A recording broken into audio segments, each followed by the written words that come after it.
Hey, this is David, Richter Scale Studios, doing a quick studio update. I have over on Simplify 3D, this is a tree from Corvus Games terrain. I got it on the Prusa Mark III and some white PLA going at it right now. And also I have printers torn apart, no repairs. My Anycubic is a monster printer. Everything I put through this thing, it prints. I see all kinds of weird things on the forums about these things failing and stuff. Hopefully I'm not screwing it up, but it's noisy. And I don't want to, I was going to look at the stepper drivers and changing that. This is a 32-bit board, I believe, and they don't have the modular steppers in it, if you can see in there. See the heat sinks? Those don't pop out. And the original, this is a Tri-Gorilla Pro, and the regular Tri-Gorilla board has everything pops out. You can switch it out. I could put smoothers in eventually, but my prints are so good on this thing, and the noise is mainly the fan. And let me turn this on for you real quick. This is, you own one of these, and that is just a little 50mm fan, and it is noisy, and it's attached to this metal chassis through this is metal attached to it, so this rattles and is just annoyingly noisy. So I got a noise blocker 50mm to replace that. Let me turn this off.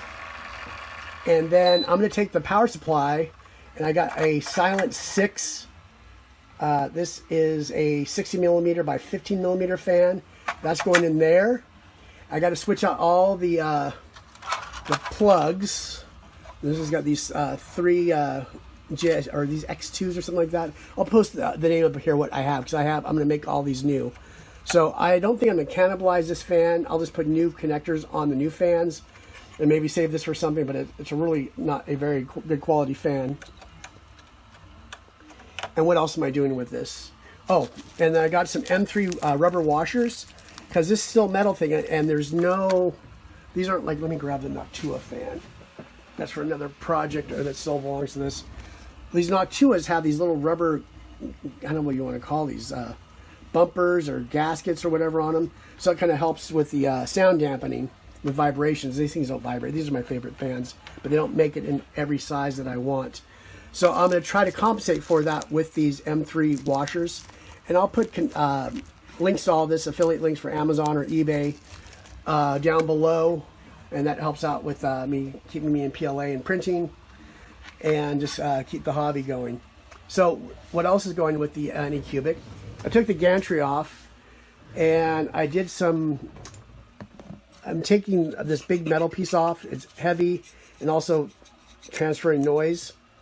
So I was going to use a fancy cooling fan, but I'm using the existing one. I printed out off a Thingiverse, I guess a new cowling, I guess you'd call this. It's open face, so you can see more what's going on, because these big boxes kind of block these smaller prints, and I don't really like that. And this is all kind of customized. This is just a one hole, and I use this grating. You've seen these on all my other printers. This Hexagon Fan Protector, and I drilled some shallow holes, 3 of them in here to go in, because this is where the fan mounts are on the other M3s. So this is a fan mount. These are, I think, M2s. This M3 goes through. So I have that all secured now. I'm going to have to convert this over, just like the in the control box, over to here. One of those onto the Noctua, and that's going to be mounted in there. And I have another octagon to go on top of that. So it'll be all put together. Then what is the other project I'm working on simultaneously? Over on the CR10S, which has been working good lately. Well, it needs LED lighting now. So I got the roll lighting, and I have, possibly for all of them, I have some 12-volt LEDs for the print heads, or for the hot ends. I'll figure a way to mounting them. What else do I have for this? So I have these LED lightings. This is going to be easy to do on the CR10. It fits into the aluminum extrusion on the gantry. I have a link to this print. This is from Thingiverse. This is for a rocker switch, and I have links to the rocker switches. I'm going to use these for some other projects too in the future. So this is Solutech orange ABS to kind of match everything else. It'll mount in here. We'll have this go in there. I have already got this all torn apart. I had some extra spaces open on the, this is the upgraded Meanwell 12 volts power supply I put in the control box. And this is just some lamp wire I picked up from my local hardware store. And I have some connectors I'm going to have to crimp onto there, then run this out. Then I'm going to use some JST battery connectors. And also, I'm going to do probably tutorials on how I did this. I'm just doing a little update. And then I have some, I always have this in my my toolkit. I have some black and red wire, and I'll be running that into these. And then onto the LED strip lights, I'll connect it onto there. I'm going to probably do separate connections, making everything modular and easy to do. So this will be lit up. And one thing I want LEDs for, when I do long prints and I want to do a time lapse, especially overnight, running all of my lights up in my studio probably is not as cheap as I'd like it to be. So this running some 12 volt LEDs will be a little more feasible.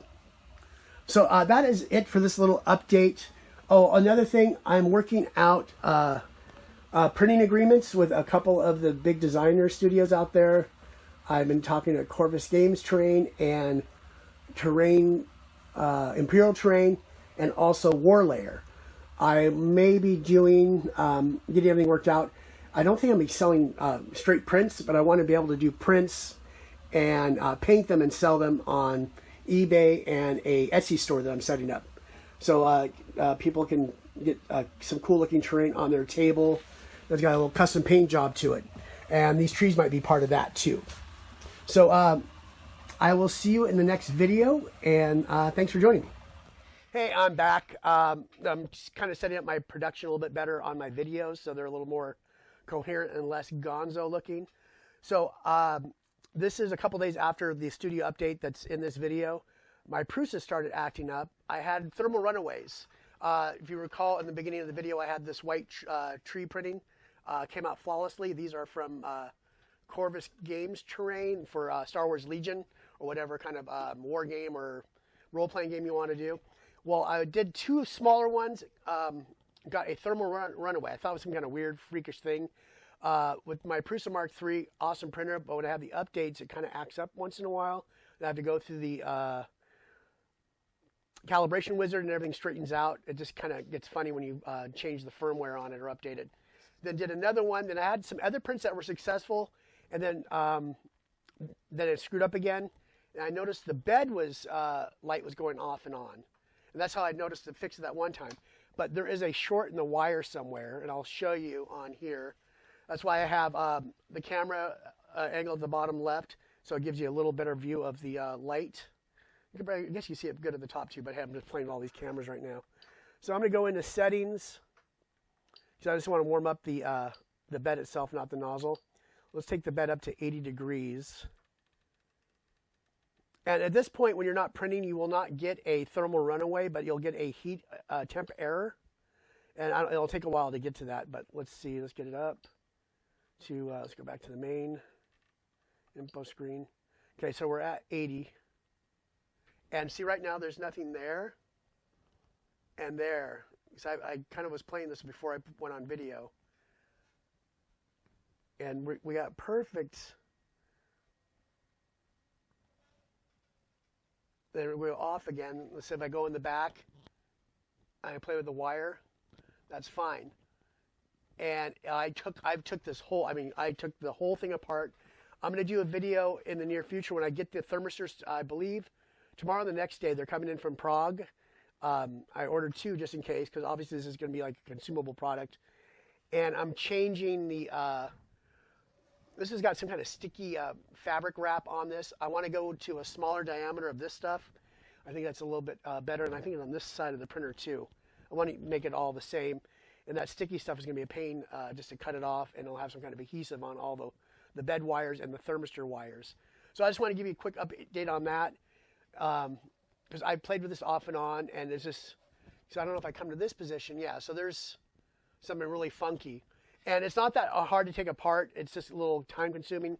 You have 9 M3s going through here with spacers, and then taking that apart, it's no big deal. It's just gonna, and the strain relief is pretty easy to take apart too. So I just want to add that onto here. There'll be another project besides doing the fans and then the LED updates on the CR10. And obviously the printer bot, I'm pointing back to me, you can't see that stuff on, my old printer bot is almost back together. And then I have a Ender 3 coming in.